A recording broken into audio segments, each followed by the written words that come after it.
Hello everyone, welcome to economics class.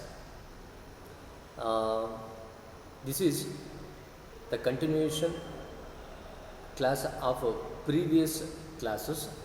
It means actually what done by Manjunath sir. So I will move to the next chapter. I start from third chapter. It is production and cost.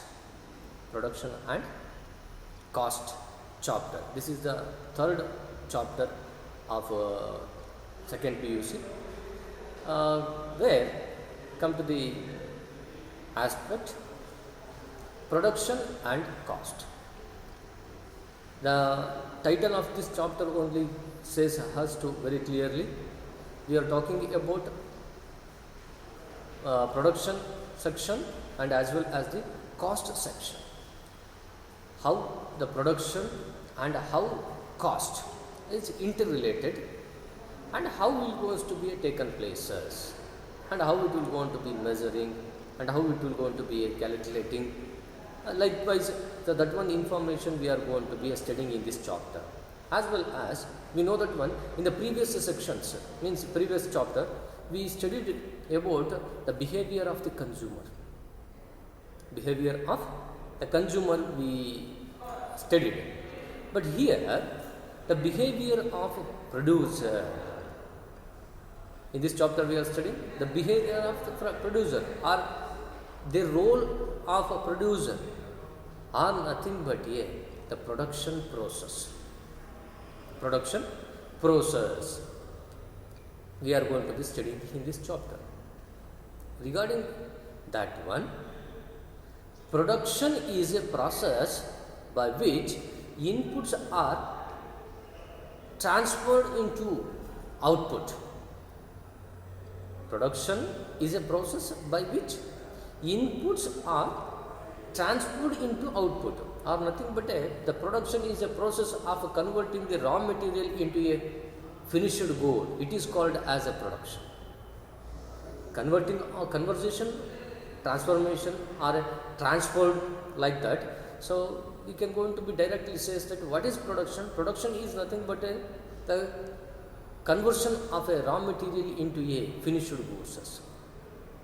Conversion of raw material into a finished goods. That is called, it's a process where what is output, what is output, what is input, that one we are going to be studying. So these function means that transformation of input into a finished goods carried out by producers or firms. Carried out by producers or firms, where a firm acquire different inputs. Acquire means that utilizing, uses a firm uses different inputs like labors, machines, land, labor, raw materials, etc. etc. It uses these inputs to produce output. ಇವನ್ನೆಲ್ಲ ಯಾಕೆ ಒಂದು firm ಅಥವಾ ಒಂದು industry ಅಥವಾ producer ಯಾಕೆ use ಮಾಡ್ತಾರೆ? Inputs ಅಂತ ಕರಿತಾ ಹೋಗ್ತೀವಿ. ಇವನ್ನೆಲ್ಲ ಇನ್ಪುಟ್ಸ್ ಯಾಕೆ ಯೂಸ್ ಮಾಡ್ತಾ ಹೋಗ್ತಾರೆ? To produce output. Output means that finished good. Output means that finished good. For the preparation of a or manufacturing of a or a production of a one good, producer or a firm or a industry using number of inputs like laborers, machineries, land, afterwards raw materials, etc. These are all the things they are going to be the using. This output can be consumed by a consumer or used by other firm for the further production. ಒಂದು firm production ಮಾಡಿದಂಥ ವಸ್ತುವನ್ನು consume ಮಾಡೋದು ಯಾರು, ಬಳಸೋದು ಯಾರು? Ultimately consumer. ಅಥವಾ consumer ಜೊತೆಗೆ ಇನ್ಯಾರು? ಬೇರೆ ಫರ್ಮ್, ಬೇರೆ ಫರ್ಮ್ ಅಂದರೆ ಹೇಗೆ? ಫಾರ್ ಎಕ್ಸಾಂಪಲ್, ಒಂದು ಫ್ಯಾಕ್ಟರಿ ಅಥವಾ ಫರ್ಮ್ ಒಂದು ಶರ್ಟನ್ನು ಮ್ಯಾನುಫ್ಯಾಕ್ಚರಿಂಗ್ ಮಾಡ್ತು ಅಂತಂದರೆ ಅದನ್ನು ಬಳಸೋರು ಯಾರು? ಕನ್ಸ್ಯೂಮರ್, ನಾನೇ ಅಥವಾ ನೀವೇ. ಅದೇ ರೀತಿ are using of another firm ಅಂತ ಹೇಳಿದ್ವಿ. The one industry output is another industry input ಅಂತ ಹೇಳ್ತಾರೆ.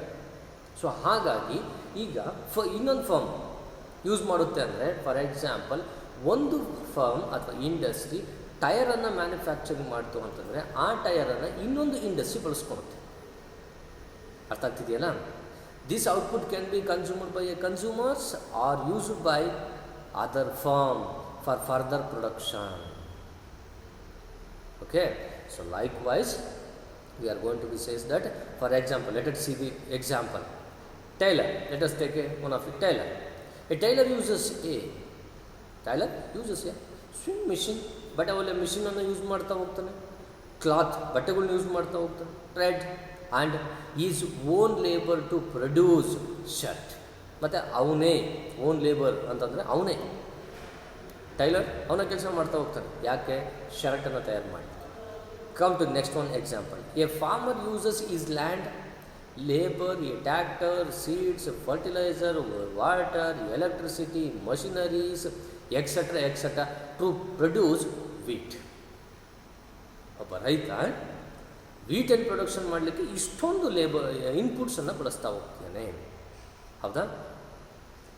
ಅದೇ ರೀತಿ ಇನ್ನೊಂದು ಎಕ್ಸಾಂಪಲ್ ಏನು ನೋಡ್ಬೋದು ಅಂದರೆ, A car manufacturer uses land for A factory, machinery, labor and various other inputs like steel, aluminum, rubber, etc. to produce a car. Have you catching my point? So here what we have to understand, ಒಂದು ವಸ್ತುವನ್ನು ಉತ್ಪಾದನೆ ಮಾಡಲಿಕ್ಕೆ ಇನ್ಪುಟ್ಗಳ ಸಂಖ್ಯೆ ಜಾಸ್ತಿ ಇರುತ್ತೆ ಅಥವಾ ಅನೇಕ ಇನ್ಪುಟ್ಗಳನ್ನು ಬಳಸ್ತೀವಿ. ಇನ್ಪುಟ್ ಅಂತಂದರೆ ಏನಪ್ಪ ಅಂತಂದರೆ, ನೋಡು, let us take A one suitable living example. ಹೆಂಗೆ ತೊಗೋಬೋದು ನಾವು? ಈ ಪೆನ್ನನ್ನು ಮ್ಯಾನುಫ್ಯಾಕ್ಚರಿಂಗ್ ಮಾಡಬೇಕಪ್ಪ. ಈಗ ನೀವೇ ಪ್ರೊಡ್ಯೂಸರ್, ನೀವೇ ಮ್ಯಾನುಫ್ಯಾಕ್ಚರರ್ ಅಂತ ತಿಳ್ಕೊಳ್ರಿ. ನೀವೇ ಓನರ್ಗಳೀಗ. ಈ ಒಂದು ಪೆನ್ ಫ್ಯಾಕ್ಟರಿ ಇದೆ ನಿಮಗೆ. So you are the owner of that one factory. So you are going to be a manufacturing pen.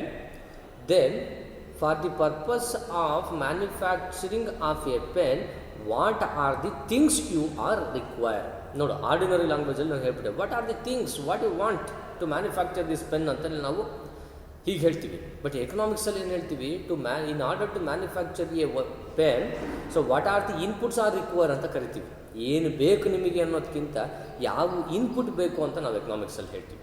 ನೋಡು, ಪ್ಲಾಸ್ಟಿಕ್ ಬೇಕು, ನೋಡು ರಬ್ಬರ್ ಬೇಕು, ನೋಡು ಕಲ್ಲರ್ ಬೇಕು, ಇಲ್ಲೇನೋ ನೇಮ್ ಬರೆದಿದೆ, ಕಲ್ಲರ್ ಬೇಕು, ಇಂಕ್ ಬೇಕು, ಸ್ಟೀಲ್ ಬೇಕು, ಮಿಷಿನ್ ಬೇಕು, ಲೇಬರ್ ಬೇಕು, ಇದೆಲ್ಲ ಕೆಲಸ ಮಾಡಲಿಕ್ಕೆ ಕರೆಂಟ್ ಬೇಕು, ಎಲೆಕ್ಟ್ರಿಸಿಟಿ ಬೇಕು, ಜಾಗ ಬೇಕು, place means nothing but land ಬೇಕು. ಇದಿಷ್ಟು ಏನಪ್ಪ ಅಂತಂದರೆ ಇನ್ಪುಟ್ ಅಂತ ಕರಿತೀವಿ. ಔಟ್ಪುಟ್ ಯಾವುದಾಯ್ತು ಹಾಗಾದರೆ? ಪೆನ್ ಔಟ್ಪುಟ್, ಹೌದಲ್ವಾ? ಸೊ ಇನ್ನೊಂದು ಎಕ್ಸಾಂಪಲ್ ತೊಗೊಂಡ್ರೆ ಏನು? ಇನ್ನೊಂದು ಎಕ್ಸಾಂಪಲು, ನಾವೆಲ್ಲ ಫಾರ್ಮರ್ಸ್ ಅಂತ ಈಗ ಕನ್ಸಿಡರ್ ಮಾಡ್ಕೊಳ್ಳೋದು. We are all farmers. We are decided to produce a ರೈಸನ್ನು ಹಕ್ಕಿ ಬೆಳಿಬೇಕು ಅಂತ ನಾವೆಲ್ಲ ಡಿಸೈಡ್ ಮಾಡಿ ಆಗಿದ್ದೀವಿ. ಫಾರ್ಮರ್ಸ್ ನಾವೆಲ್ಲ ಹಕ್ಕಿ ಬೆಳಿಬೇಕು. ಅಕ್ಕಿ ಅನ್ನೋದೇನಿದೆ ಔಟ್ಪುಟ್ಟು, ಅದೇ ಔಟ್ಪುಟ್ಟು. ಇನ್ಪುಟ್ಟು, ಅಕ್ಕಿ ಬೆಳಿಲಿಕ್ಕೆ ಏನೇನು ಇನ್ಪುಟ್ ಬೇಕು ನೋಡು. ಫಸ್ಟ್ ಬೀಜ ಬೇಕು, ಸೀಡ್ಸ್. ಅದಾದಮೇಲೆ ಏನು ಬೇಕು? ಲ್ಯಾಂಡ್ ಬೇಕು. ಫಸ್ಟಿಗೆ ಲ್ಯಾಂಡ್ ಬೇಕು, ಲ್ಯಾಂಡ್ ಆದಮೇಲೆ ಬೀಜ ಬೇಕು, ಬೀಜ ಅಂದರೆ ಸೀಡ್ಸ್ ಅದಾದಮೇಲೆ ಏನು?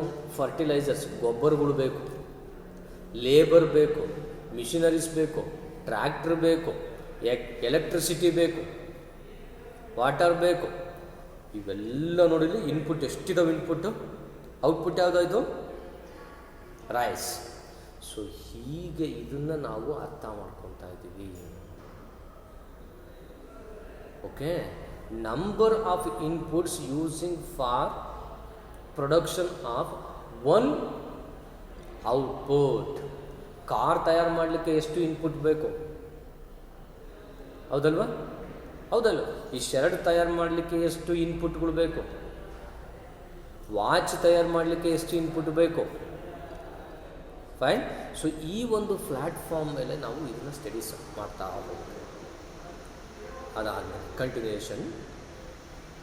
ಇನ್ order to fine in order to acquire inputs a firm has to pay for them. This is called as a cost of production. ಈಗ ಬರುತ್ತೆ ನೋಡು ಕಾನ್ಸೆಪ್ಟ್. ಒಂದು ವಸ್ತು ತಯಾರು ಮಾಡಲಿಕ್ಕೆ ಅನೇಕವಾಗಿರುವಂತಹ ಬೇರೆ ವಸ್ತುಗಳನ್ನು ಬಳಸ್ಕೊತಾ ಹೋಗ್ತೀವಿ. ಅವನ್ನೆಲ್ಲವುಗಳನ್ನು ಇನ್ಪುಟ್ಗಳು ಅಂತ ಕರಿತಾ ಹೋಗ್ತೀವಿ. ಈ ಇನ್ಪುಟ್ಗೆ ಮಾಡಿರ್ತೀವಲ್ಲ ಖರ್ಚನ್ನ, ಅದನ್ನು ನಾವೇನಂತ ಹೇಳ್ತೀವಿ ಅಂದರೆ ಕಾಸ್ಟ್ ಆಫ್ ಪ್ರೊಡಕ್ಷನ್ ಅಂತ ಕರಿತೀವಿ. ಅದಕ್ಕೆ ಸ್ಟೇಟ್ಮೆಂಟ್ ಹೇಳ್ತಾ ನೋಡ್ರಿ, in order to acquire the inputs a firm has to pay for them. So this is called a cost of production. This is called a cost of production. What is cost of production? Cost of production is a process whereby in order to production of a good, so how much cost has been occur for the inputs. ತಗಲಿತು, ಎಷ್ಟಕ್ಕೆ ತಗಲಿತು? ಒಂದು ವಸ್ತುವನ್ನು ತಯಾರು ಮಾಡಲಿಕ್ಕೆ ಬಳಸಲಾಗಿರುವಂತಹ ಮತ್ತೊಂದು ವಸ್ತುಗಳಿಗೆ ತಗಲತಕ್ಕಂತಹ ವೆಚ್ಚವನ್ನು ನಾವೇನು ಹೇಳ್ತೀವಿ ಅಂತಂದರೆ ಉತ್ಪಾದನಾ ವೆಚ್ಚ ಅಂತ ಕರಿತಾ ಹೋಗ್ತೀವಿ. Cost of production is nothing but ಉತ್ಪಾದನಾ ವೆಚ್ಚ ಅಂತ ಕರಿತೀವಿ. Okay, once output has been produced, the firm sell it in the market and earns revenue. But there is a difference between revenue and cost is called profit. Profit ಅಂತಂದ್ರೆ ಏನು? There is a difference between the revenue and cost is called as a profit. Revenue and ಕಾಸ್ಟಿನ differentiation ಏನು ಹೇಳ್ತೀವಿ, ಇದನ್ನು ನಾವು profit ಅಂತ ಕರಿತಾ ಹೋಗ್ತೀವಿ. Where so we assume that the objective of a firm is to earn the maximum profit. This is the main motive and objective of the firm. It is the main objective and motive of the firm. ಏನಪ್ಪ ಹಂಗಂದರೆ ಈ ಫರ್ಮಿನ main objective ಏನಿದೆ ಅಂದರೆ maximisation of the profit. Profit maximisation ಮಾಡಬೇಕು. Profit maximisation ಅಂದರೆ double ಆಗ್ತಾ ಇರಬೇಕು. ₹1 ಹಾಕಿರೋ ₹2 ಬರಬೇಕು, ₹2 ಹಾಕಿರೋ ₹3 ಬರ್ತಾ ಹೋಗಬೇಕು. So profit maximisation factor. Fine. So likewise all the firms may have the major objective, that is the profit maximisation. Profit maximisation. Later words. So continue. The production function, where I hope that till now you people have got an idea. So once again I will going to be summarizing what I talk still now. See, previous chapters we discussed about the behavior of the consumers. Now we are talking about the behavior of a producer. The production is a process of the inputs, transforming the inputs into a output. The fine. So these production process carried out by a producer or a firm. Production ಅಂತ ಬಂದ ತಕ್ಷಣ ನಮಗೆ 2 aspect ಬರುತ್ತೆ. ಒಂದು input, ಮತ್ತೊಂದು output. Output ಅಂತಂದರೆ it's very clear, finished good. Input ಅಂತಂದರೆ it's very clear, ಆ ವಸ್ತುವನ್ನು ಫಿನಿಶ್ಡ್ ಗೂಡ್ ಆಗಿರೋ ಆ ವಸ್ತುವನ್ನು ಮ್ಯಾನುಫ್ಯಾಕ್ಚರಿಂಗ್ ಮಾಡಲಿಕ್ಕೆ ಬಳಸಿರುವಂತಹ ವಸ್ತುಗಳು. Okay fine. So which are the goods and services we are going to be use in order to production of a good and services. So those things are a goods we can going to be officially called as a inputs. Those goods we can going to call it as the inputs. So regarding that one, for acquiring of these inputs, we have to spend few amount of money it's required. For labor, the wage we are going to be paying. For land, we are going to pay rent. Afterwards, electricity payment we are going to be giving. So likewise, we are going to make a payment. So this is called as a cost of production. When a producer spent a money for the acquire of the inputs, it is called as a cost of production. Or in the sense, in the general sense, in the general form, we can go to be says that the production cost of production ಹೇಗೆ ಹೇಳ್ತೀವಿ ಅಂತಂದರೆ, ಒಂದು ವಸ್ತುವನ್ನು ತಯಾರು ಮಾಡಲಿಕ್ಕೆ ತಗುಲಿದಂತಹ ವೆಚ್ಚವನ್ನು ಉತ್ಪಾದನಾ ವೆಚ್ಚ ಅಂತ ಕರಿತೀವಿ. ಅಥವಾ ಎಕನಾಮಿಕ್ ಡೆಫಿನೇಷನ್ಸ್ ಇರಬೇಕು ಅಂತಂದರೆ ನಾವೇನು ಹೇಳ್ತೀವಿ, ಒಂದು ವಸ್ತುವಿನ ಉತ್ಪಾದನೆಗೋಸ್ಕರವಾಗಿ ತಗುಲಿದಂತಹ ವೆಚ್ಚವನ್ನೇ ಉತ್ಪಾದನಾ ವೆಚ್ಚ ಅಂತ ಕರಿತಾ ಹೋಗ್ತೀವಿ. ಫೈನ್. ಸೊ ಆಫ್ಟರ್ವರ್ಡ್ಸ್ ಯಾವಾಗ ಉತ್ಪಾದನೆ ಆಗುತ್ತಲ್ಲ ಆ ವಸ್ತುವನ್ನು ಮಾರ್ಕೆಟಿಗೆ ಕಳಿಸ್ತಾನೆ ಪ್ರೊಡ್ಯೂಸರು. ಯಾಕೆ ಕಳಿಸ್ತಾನೆ?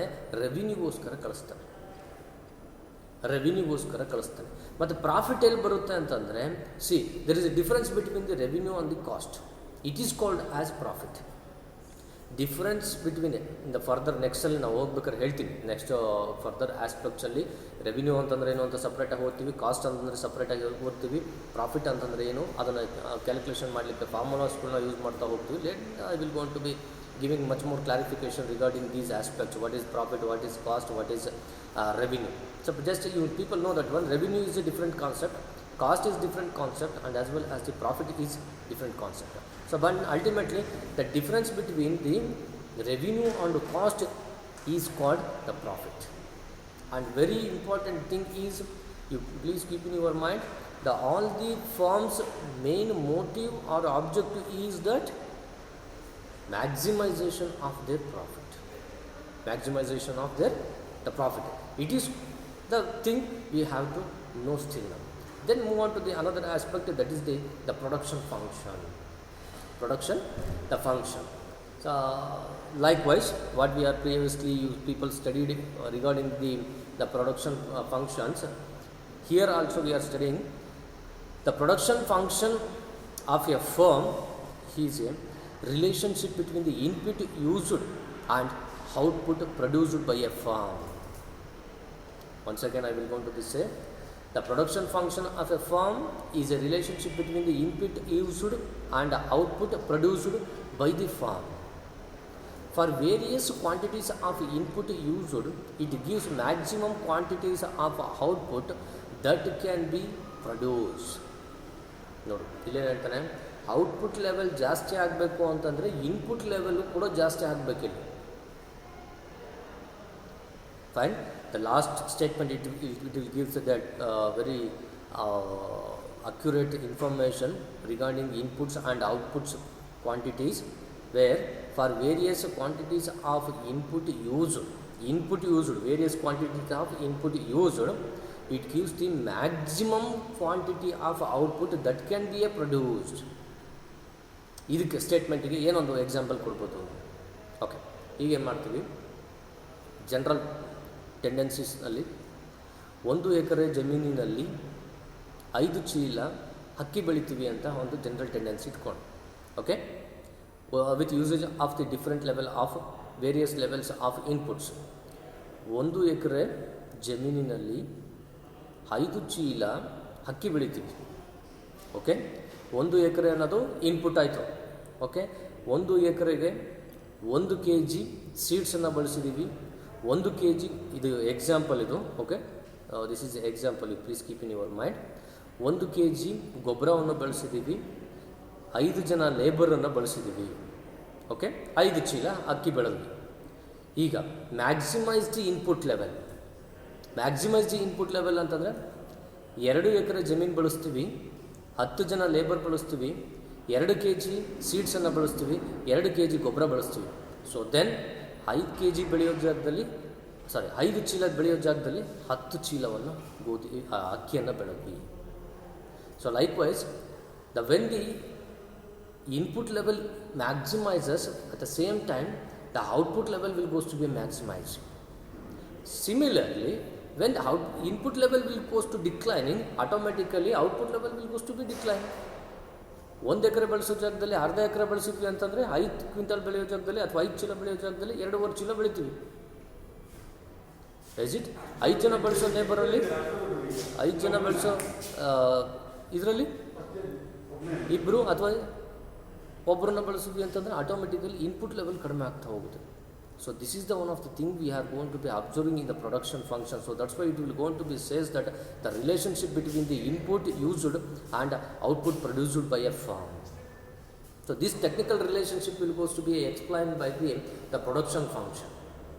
So otherwise we can going to be defining that production function, what it is going to be discloses means, or it refers means that it is a technical relationship between the input and output.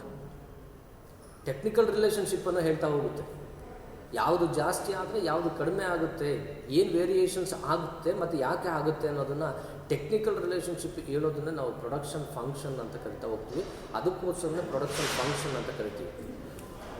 Production ಫಂಕ್ಷನ್ನಲ್ಲಿ ಏನಾಗ್ತದೆ, ಕಾಬ್ ಡಗ್ಲಸ್ production function ಅಂತ ಹೇಳ್ಬಿಟ್ಟು agriculture ಸೆಕ್ಷನ್ಗೆ related ಆಗಿರುವಂಥ ಒಂದು ಎಕನಾಮಿಕ್ಸಲ್ಲಿ famous ಆಗಿರುವಂಥದ್ದು ಒಂದು ಇದಿದೆ. ಯಾವುದು? Production function. Still it's a unchangeable production function. Cobb Douglas, Cobb and Douglas is the two persons. So popularly that production function known as a Cobb-Douglas production function. Those people has been innovated that one or performed that one. So ಅದನ್ನು ನಾವು agriculture ಸೆಕ್ಷನಿಗೆ ಬಂದಾಗ further ಆಗಿ ಇಂಪ್ರೂವ್ಮೆಂಟ್ಸಲ್ಲಿ ನಾವು ನೋಡ್ತಾ ಹೋಗ್ತೀವಿ. ನಿಮಗೆ first production function ಬಗ್ಗೆ ಗೊತ್ತಾಗಲಿ, ಆಮೇಲೆ ಸ್ಪೆಸಿಫಿಕ್ ಪ್ರೊಡಕ್ಷನ್ ಫಂಕ್ಷನ್ಗೆ ಹೋಗೋಣ. ಅದು ಅಗ್ರಿಕಲ್ಚರ್ ಸೆಕ್ಷನ್ಗೆ ತಕ್ಕಂಥ ಪರ್ಫಾರ್ಮ್ ಮಾಡಿರುವಂಥ ಒಂದು ಪ್ರೊಡಕ್ಷನ್ ಫಂಕ್ಷನ್ ಈಕ್ವೇಷನ್ಸ್. ಸೊ ಇಂದ ಫರ್ದರ್ ಇಲ್ಲಿ ಹೋಗ್ತಿದ್ದೀವಿ. ನೆಕ್ಸ್ಟ್ ಏನಾಗ್ತಾ ಹೋಗುತ್ತೆ, production function improvisation.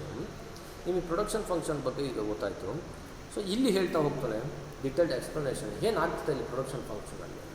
The statements are very clear regarding the production function. See, look at that one. The concern the farmer we mentioned above, for simplified, we assumed that a farmer uses only two inputs to produce the wheat. Okay, ಈಗ production ಫಂಕ್ಷನನ್ನು ಕ್ಲಿಯರಾಗಿ ಪ್ರಾಕ್ಟಿಕಲಾಗಿ applicable ಮಾಡ್ತಾ ಹೋಗ್ತಿದ್ವಿ. The farmer we assuming that, first ನಾವು ಅಂದ್ಕೊತಿದ್ದೀವಿ ಸುಮ್ಮನೆ ಈಗ ಆಗುತ್ತೆ ಅಂತೇಳಿ. Farmer uses only two inputs to produce wheat. ಗೋಧಿ ಬೆಳೀಲಿಕ್ಕೆ ಎರಡು ಇನ್ಪುಟನ್ನು ಬಳಸ್ತಾ ಇದ್ದಾನೆ. ಯಾವ ಇನ್ಪುಟ್ ಅಂತಂದರೆ ಒಂದು ಲ್ಯಾಂಡ್ ಮತ್ತೊಂದು labour. Okay, a production function tells us the maximum amount of wheat he can produce for a given amount of land that he uses and a given number of hours of labor that he performs. ಅರ್ಥ ಆಗ್ತಿದ್ದೀರಾ? ನಾನು ಇಷ್ಟೊಂದು ಹೇಳಿದ್ದೆ ಅದನ್ನು. Output ಜಾಸ್ತಿ ಬೇಕು ಅಂದರೆ ಇನ್ಪುಟ್ಗಳನ್ನೂ ಜಾಸ್ತಿ ಬಳಸಬೇಕು. ಔಟ್ಪುಟ್ ಕಡಿಮೆ ಬೇಕು ಅಂತಂದರೆ ಇನ್ಪುಟ್ ಕಡಿಮೆ ಆಗುತ್ತೆ. ಇದೇ ಪ್ರೊಡಕ್ಷನ್ ರಿಲೇಷನ್ಶಿಪ್ ಅಥವಾ ಪ್ರೊಡಕ್ಷನ್ ಫಂಕ್ಷನ್ ಹೇಳೋದು. Technical relationship between the inputs and outputs it will go to be discloses by a production function. ಅವನು ಅದನ್ನು ಸ್ಟೇಟ್ಮೆಂಟ್ ಕ್ಲಿಯರಾಗಿ ಹೇಳ್ತೀನಿ ನೋಡ್ರಿ. A production function tells us the maximum amount of wheat he can produce for a given amount of land that he uses and a given number of hours of labors that he performs. Suppose that he uses 2 hours of labor per day and 1 hectare of land to produce a maximum of 2 tons of wheat. Then a production function that describes this relationship is called production function. This kind of relationship will goes to be described by a production function. Then the one possible example of this the could can we are going to be taken, that is the equation will goes to be mentioned there. The Q is equals to K into L, where in this equation the Q is a quantity. So it is going to be says that the K means that K is a land, L is a the number of hours of workers done in a day. Number of workers of or number of hours of a work done in a year. For the last sentence we can go into this says that describing a production function is defined. ನೋಡ್ರಿ ಅಲ್ಲಿ 3ನೇ paragraph ಹೇಳ್ತಾ ಹೋಗುತ್ತೆ, very clear ಆಗಿ ಹೇಳ್ತಾ ಹೋಗ್ತೇನೆ. A production function is defined for a given technology. Given technology ಅಂತಂದರೆ ಏನು? ಸದ್ಯಕ್ಕೆ ಇರುವಂತಹ ಟೆಕ್ನಾಲಜಿಯನ್ನು ಬಳಸಿ. ಓಕೆ, ಎಕ್ಸಿಸ್ಟಿಂಗ್ ಟೆಕ್ನಾಲಜಿ ಅಂತ defined A given technology. It is the technological knowledge that determines the maximum level of output that can be produced using different combinations of inputs. If the technology improves, the maximum level of output obtained for the different input combinations increases when they have a new production function. When they use new production function. You find? So this is the regarding about production function. So ಇನ್ನೂ ಒಂದು ವೇನಲ್ಲಿ ನಾನು ಹೇಳ್ತೀನಿ. ಇಷ್ಟು ತನಕ ನಾವು ಒಂದು ಫಾರ್ಮಲ್ಲಿ ಅರ್ಥ ಮಾಡ್ಕೊಳ್ತಾ ಬಂದ್ವಿ. You can go to be understand this one concept in the another form also. So regarding that one ಹೇಗೆ ಅರ್ಥ ಮಾಡ್ಕೋಬೋದು, ಹೇಗೆ ಸರ್ ಹೇಗೆ ಇನ್ನೊಂದು ಸಲ ನಮಗೆ ಪ್ರೊಡಕ್ಷನ್ ಫಂಕ್ಷನನ್ನು ಅರ್ಥ ಮಾಡಿಸ್ರಿ ಅಂತಂದರೆ, ನೋಡು ಪ್ರೊಡಕ್ಷನ್ ಫಂಕ್ಷನಲ್ಲಿ ನೀವು ಒಂದು ಪೆನ್ನು ಪೇಪರ್ ತೊಗೊಂಡ್ರೆ ಈಗ ತುಂಬ ಸರಳವಾಗಿ ಆಗ್ತಾ ಹೋಗುತ್ತೆ. ತೊಗೊಂಡು ಇಟ್ಕೊಳ್ಳಿ, ಈಗ ನಾನು ಹೇಳ್ತಾ ಹೋಗ್ತೀನಿ. ನೋಡು, ಔಟ್ಪುಟ್ ಅಂತ ಒಂದು ಕಡೆ ಬರೀರಿ, ಇನ್ಪುಟ್ ಅಂತ ಒಂದು ಕಡೆ ಬರೀರಿ. Output 2 columns, output input. Output ಕೆಳಗಡೆ ರೈಸ್ ಅಥವಾ ವೀಟ್ ಅಂತ ಬರೀರಿ. ಔಟ್ಪುಟ್ ಕಾಲಮ್ ಕೆಳಗಡೆ ರೈಸ್ ಅಥವಾ ವೀಟ್ ಅಂತ ಬರೀರಿ. Come to next one, inputs ಕೆಳಗಡೆ ಬರ್ತಾ ಹೋಗ್ರಿ.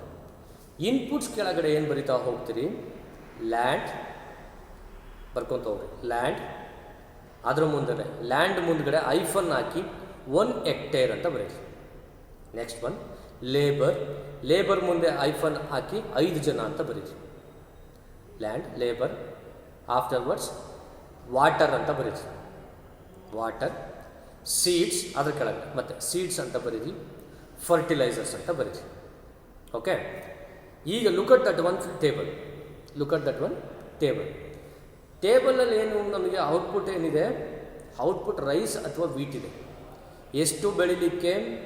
1 ಟನ್ ಅಂತ ಬರ್ಕೊಡ್ರಿ ಮೇಲ್ಗಡೆ ಅಥವಾ ಕೆಳಗಡೆ ಅಥವಾ ಎಲ್ಲರ ಒಂದು ಮೇಲ್ಗಡೆ ಒಂದು ನೋಟ್ ಮಾಡಿಕೊಡ್ರಿ. 1 ಟನ್ ರೈಸ್ ಅಥವಾ ವೀಟ್ ಬಳಸಲಿಕ್ಕೆ ನಾವು ಇಷ್ಟು ಇನ್ಪುಟ್ಸ್ಗಳನ್ನು ಬಳಸಿದ್ದೀವಿ. ಇವೆರಡರ ಟೆಕ್ನಿಕಲ್ ರಿಲೇಷನ್ಶಿಪ್ ಅಂತ ಅಂದರೆ ಏನು ಅಂತಂದರೆ, ನೋಡಲ್ಲಿ ಮೇಲ್ಗಡೆ ಸ್ಕ್ರೀನಲ್ಲಿ ತೋರಿಸ್ತಾ ಇರೋ ಫಸ್ಟ್ ಪ್ಯಾರಾಗ್ರಾಫ್ ನೋಡು. ಏನು ಹೇಳ್ತಾ ಹೋಗ್ತೀಯನಲ್ಲಿ ಫಸ್ಟ್ ಪ್ಯಾರಾಗ್ರಾಫಲ್ಲಿ, a production function tells us the maximum amount of wheat we can produce for a given amount of land that we uses and a number of hours of labour that we perform. Suppose ಅಂತ ಇದೆಯಲ್ಲ, ಇದನ್ನೇ technical relationship ನಾವು ನೋಡ್ತಾ ಹೋಗ್ತಿರೋದು. Suppose ಅಂತ ಬರುತ್ತೆ ನೋಡು. That we uses 2 hours of labours per day. 2 ಗಂಟೆ ಒಂದು ದಿನದಲ್ಲಿ ಬಳಸ್ತಾ ಇದ್ದಾನ. ಇದು ಟೆಕ್ನಿಕಲ್. ಕರೆಕ್ಟ್, ಲೇಬರ್ ಬಳಸಿದ ಅಂತ ಹೇಳೋದು ಒಂದು ರೀತಿ ಲ್ಯಾಂಗ್ವೇಜ್ ಆಗುತ್ತೆ. ಬಟ್ ಟೆಕ್ನಿಕಲಾಗಿ ಹೇಳಬೇಕು ಅಂತಂದರೆ ಒಂದು ದಿನದಲ್ಲಿ ಎಷ್ಟು ಕೆಲಸ ಮಾಡ್ದ, ಟೆಕ್ನಿಕಲ್ ರಿಲೇಷನ್ಶಿಪ್ ಐಡೆಂಟಿಫೈ ಮಾಡ್ತಾ ಇದ್ದೀವಿ. ಹೀಗೆ ಸ್ಪೆಸಿಫಿಕ್ ಆಗಿ ಐಡೆಂಟಿಫಿಕೇಷನ್ ಮಾಡಬೇಕಾದ್ರೆ ನಾವು ಟೆಕ್ನಿಕಲ್ ರಿಲೇಷನ್ಶಿಪ್ಪನ್ನು ಒಂದು ದಿನದಲ್ಲಿ ಎಷ್ಟು ಜನ, ಸುಮ್ಮನೆ ಆರ್ಡಿನರಿಯಾಗಿ ಹೇಳೋಂಗಿಲ್ಲ. ಸರ್ ನೋಡ್ರಿ ಸರ್, ಇಬ್ಬರನ್ನ ಬಳಸ್ಕೊಂಡ್ರೆ ಸರ್ ಅವರು ಕೆಲಸಗಾರನ, ಇಬ್ಬರನ್ನ ಬಳಸಿದರೆ ಓಕೆ ಫಿಕ್ಸ್. ಬಟ್ ಎಷ್ಟು ಗಂಟೆ ಬಳಸಿದ್ದಾನೆ, ಇದು ಟೆಕ್ನಿಕಲ್ ರಿಲೇಷನ್ಶಿಪ್. ಅದು ಎಲ್ಲಿ? 1 ಹೆಕ್ಟೇರ್ ಆಫ್ ಲ್ಯಾಂಡ್, 1 ಹೆಕ್ಟೇರಲ್ಲಿ 2 ಗಂಟೆ ಕೆಲಸ ಮಾಡ್ಲಿಕ್ಕೆ ಬಳಸ್ಕೊಂಡಿದ್ದಾನೆ. ನೋಡಿ, ಸ್ಪೆಸಿಫಿಕ್ಕಾಗಿ ಗೊತ್ತಾಯ್ತಾ ಟೆಕ್ನಿಕಲ್ ಆಗಿ? ಸುಮ್ಮನೆ ಹೇಳ್ಬೋದು ಸರ್ ನಾವು ದಿನ ಎಲ್ಲ ಕೆಲಸ ಮಾಡಿದ್ವಿ ಅನ್ನೋದನ್ನು ಚೆಕ್ಔಟ್ ಮಾಡೋಕ್ಕಾಗೋದಿಲ್ಲ. ಪ್ರೊಡಕ್ಷನ್ ಫಂಕ್ಷನ್ ಬಂತು ಅಂತಂದರೆ ನಾವು ಟೆಕ್ನಿಕಲ್ ಆಗಿ ಅಬ್ಸರ್ವೇಷನ್ ನಡೆಸ್ತೀವಿ. ಟ್ರ್ಯಾಕ್ಟ್ರಿ ಬಳಸಿದರೆ ಎಷ್ಟು ಗಂಟೆ ಬಳಸಿದೆಯಾ, ಸೀಡ್ಸ್ ಬಳಸಿದೆ ಎಷ್ಟು kg ಸೀಡ್ಸ್ ಬಳಸಿದೆಯಾ, ಗೊಬ್ಬರ ಬಳಸಿದೆ ಎಷ್ಟು ಕ್ವಿಂಟಲ್ ಗೊಬ್ಬರ ಬಳಸಿದೆಯಾ, ಪ್ರತಿಯೊಂದನ್ನು ಕ್ಯಾಲ್ಕುಲೇಷನ್ ಹಾಕಿ ನಾವು ಔಟ್ಪುಟ್ಟನ್ನು ಮೆಜರ್ಮೆಂಟ್ಸ್ ಕೊಡ್ತಾ ಹೋಗ್ತೀವಿ. ಹೌದು ಸ್ವಾಮಿ, ಇದಕ್ಕೆ ಆಗಿರೋದ್ರಿಂದಲೇ ನಿಮ್ಮ ಔಟ್ಪುಟ್ ಲೆವೆಲ್ ಜಾಸ್ತಿ ಆಗಿದೆ ಅಥವಾ ಔಟ್ಪುಟ್ ಲೆವೆಲ್ ಕಡಿಮೆ ಆಗಿದೆ ಅಂತ ಸ್ಪೆಸಿಫಿಕ್ಕಾಗಿ ಹೇಳೋಕ್ಕೆ ಸಾಧ್ಯ ಆಗೋದೇ ನಾವು ಪ್ರೊಡಕ್ಷನ್ ಫಂಕ್ಷನ್ಸ್ಗಳನ್ನು ಬಳಸಿದಾಗ ಮಾತ್ರ. ಈ ಪ್ರೊಡಕ್ಷನ್ ಫಂಕ್ಷನನ್ನು ನಾವು ಇಂಡಸ್ಟ್ರಿಗಳಲ್ಲೂ ಸಪ್ರೇಟಾಗಿ ಬಳಸ್ತೀವಿ, ಅಗ್ರಿಕಲ್ಚರಲ್ಲಿ ಬಳಸ್ತೀವಿ. ನೋಡಪ್ಪ, ಒಂದೊಂದು ಈವೆಂಟಿಗೆ ಒಂದೊಂದು ಥರ ಪ್ರೊಡಕ್ಷನ್ ಫಂಕ್ಷನನ್ನು ನಾವು ಬಳಸ್ಕೊಳ್ತಾ ಹೋಗ್ತೀವಿ. ಯಾಕಂದರೆ ಎಲ್ಲವಾಗಲೂ ನಾವು ಒಂದೇ ಥರದ ವಸ್ತುಗಳನ್ನೇನು ಮ್ಯಾನುಫ್ಯಾಕ್ಚರಿಂಗ್ ಮಾಡೋದಿಲ್ಲ. ಹೌದಾ? ಪೆನ್ ತಯಾರು ಮಾಡ್ತೀವಿ, ಪುಸ್ತಕ ತಯಾರು ಮಾಡ್ತೀವಿ, ಟೈರು, ಬೈಕ್ಸು, ಕಾರ್ಸು, ಇವನ್ನೆಲ್ಲ ಹಿಂಗೆ ಮ್ಯಾನುಫ್ಯಾಕ್ಚರಿಂಗ್ ಮಾಡೋದ್ರಿಂದ ಒಂದೊಂದು ಪ್ರೊಡಕ್ಷನಿಗೂ ನಾವು ಒಂದೊಂದು ರೀತಿಯಾದಂಥ production function. But technique is same. But ಬಳಸುವಂತಹ ಇನ್ಪುಟ್ಸ್ಗಳಲ್ಲಿ ವೇರಿಯೇಷನ್ಸ್ ಆಗ್ತಾ ಹೋಗುತ್ತೆ. ಅದಾದಮೇಲೆ ಈ ಥರ ಬಳಸುವಂತಹ ನೋಡು 2 hours ಮಾತ್ರ ಲೇಬರ್ಸ್ ಕೆಲಸ ಮಾಡಿದರು ಒಂದು ದಿನದಲ್ಲಿ, ಈ ಥರ ರಿಲೇಷನ್ಶಿಪ್ಗಳು ಪ್ರತಿಯೊಂದು ವಸ್ತುಗಳಲ್ಲೂ ವೇರಿಯೇಷನ್ಸ್ಗಳು ಆಗ್ತಾ ಹೋಗುತ್ತೆ. So end of that one, I hope that you people will going to understood this one aspect. So in the next class I will going to be talk about short run as well as the long run concept. Short run ಮತ್ತು long run ಕಾನ್ಸೆಪ್ಟ್ಸ್ಗಳನ್ನು ನಾವು ನೋಡ್ತಾ ಹೋಗೋಣಂತೆ. ಇದೆಲ್ಲ ಒಂದು ಸ್ವಲ್ಪ ತಿಳ್ಕೊಂಡ್ಮೇಲೆ ನಾವು ಸ್ವಲ್ಪ ಐಸೋಲೇಷನ್ಸ್ ಬಗ್ಗೆ ಹೋಗಬೇಕಾಗುತ್ತೆ. ಇಂಡಿಫರೆನ್ಸ್ ಕರ್ವ್ ಮ್ಯಾಪ್ನ ಮತ್ತೆ ಅವಾಗ ತರ್ತೀನಿ. ಅದು ಈಗ ಅವಶ್ಯಕತೆ ಇಲ್ಲ ಅಂತ ನಾನು ಅಂದ್ಕೊಂಡು ಅದನ್ನು ಸ್ಕಿಪ್ ಔಟ್ ಮಾಡಿ ಫರ್ದರ್ ಶಾರ್ಟ್ ರನ್ ಲಾಂಗ್ ರನ್ನಿಗೆ ಹೋಗ್ತೀನಿ. ಅದನ್ನು ನೆಕ್ಸ್ಟಲ್ಲಿ ನಾನು ಹೇಳ್ತಾ ಹೋಗ್ತೀನಿ. ಯಾಕಂದರೆ ಇನ್ನೂ ಸ್ವಲ್ಪ ವಿಚಾರ ನಿಮಗೆ ಗೊತ್ತಾದರೆ ನೀವು ಐಸೋ ಕ್ವಾಂಟಿ ಬಗ್ಗೆ, ಐಸೋಲೇಷನ್ಸ್ಗಳ ಬಗ್ಗೆ ನಿಮಗೆ ಗೊತ್ತಾಗ್ತಾ ಹೋಗುತ್ತೆ. ಸೊ ಇಂಡಿಫರೆನ್ಸ್ ಮ್ಯಾಪ್ ಗೊತ್ತಾಗಿರೋದ್ರಿಂದ it's not a problem. So anyway, thank you very much. Be safe.